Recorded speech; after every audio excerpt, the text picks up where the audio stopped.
Здравейте, приятели! Казвам се Филип. По принцип съм от Молдова, но живея от много време вече в България. Преди работех в Финландия, 4 месеца не съм говорил на български, много се извинявам, ако ще имам грешки някакви, искам просто да ме разберете. Моето обращение към вас всички, пловдивчани или софиянци или, няма значение, всички българи, които се лекуват в България и ще се лекуват някога в България.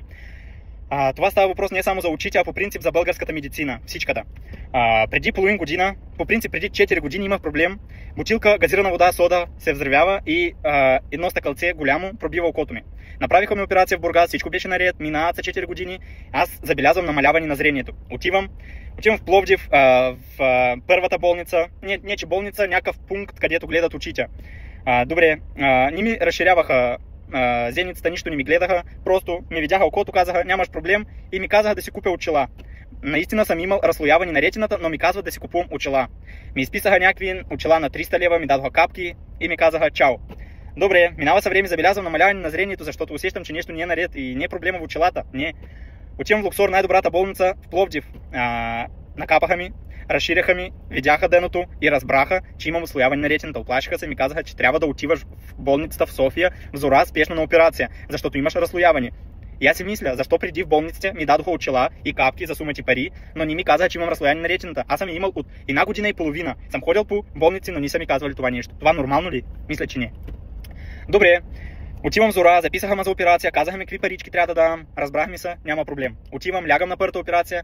По принцип трябваше да ми направят операция ретинотомия, отрязване някаква част на ретината, защото тя е отмряла, тя не работила сумати време, тя не си изпълнявала функцията, значи трябваше да се махне и да се направи витректомия, втората операция, която означава тампонада. Зависи каква е, с силикон и с газ. Тази тампонада е навсякъде и те са два типа, силикон или газ.